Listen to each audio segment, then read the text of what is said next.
Bonjour chers athlètes! Si vous avez des problèmes de dos ou de nerfs sciatiques, aujourd'hui je vous montre un exercice spécialement pour vous. On va utiliser Guillaume comme cobaye.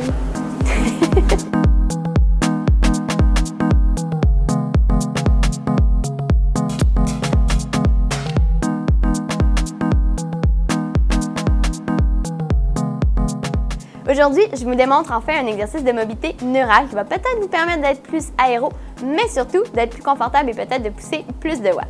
Alors, un exercice de mobilité neurale, en fait, c'est un exercice pour faire bouger les nerfs, les rendre un petit peu plus mobiles et donc vous rendre un peu plus flexibles.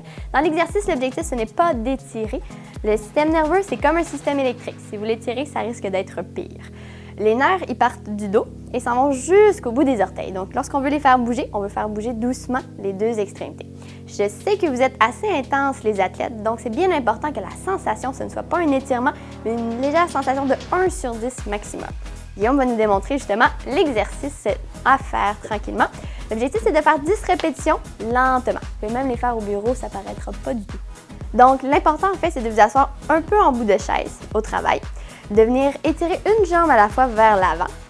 Et l'objectif, en fait, c'est de ramener le pied lorsque la tête se relève.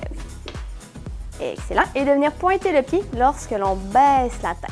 Pour retenir l'information, en fait, on peut appeler aussi l'exercice le kick head.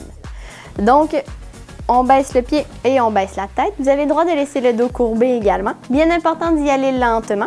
On ramène le pied, on ramène la tête et on se redresse tranquillement.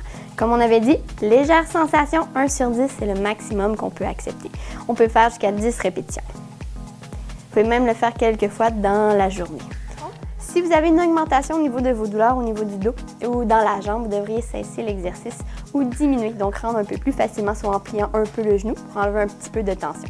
Si l'exercice devient trop facile parce que vous vous rendez compte que vous gagnez en flexibilité, en mettant le pied un peu plus haut ou en baissant un peu plus, vous réussissez à mettre un peu plus de tension, ce qui va vous rendre plus efficace pour l'exercice. Excellent. Donc, vous remarquerez que dans la position où est-ce que Guillaume se trouve, ça ressemble à la position qu'on a lorsqu'on est dans les drops sur notre vélo de route ou lorsqu'on est en position aéro sur notre vélo de contre-la-montre. C'est pour ça que ça va nous permettre d'aller chercher un positionnement qui peut être plus optimal en vous rendant un peu plus mobile, donc un peu plus flexible, ce qui nous permet de rester sécuritaire, d'être plus aérodynamique, donc de gagner des free watts. En conclusion, si vous effectuez un travail qui est sédentaire et que vous présentez des problèmes de dos, je vous recommande fortement d'essayer cet exercice. Finalement, si jamais vous avez une augmentation de vos symptômes ou il y a quelque chose qui ne se règle pas, je vous conseille fortement de venir consulter un professionnel de la physiothérapie. En espérant que cet exercice va vous aider à optimiser votre positionnement, je vous souhaite un excellent début de saison. Au revoir!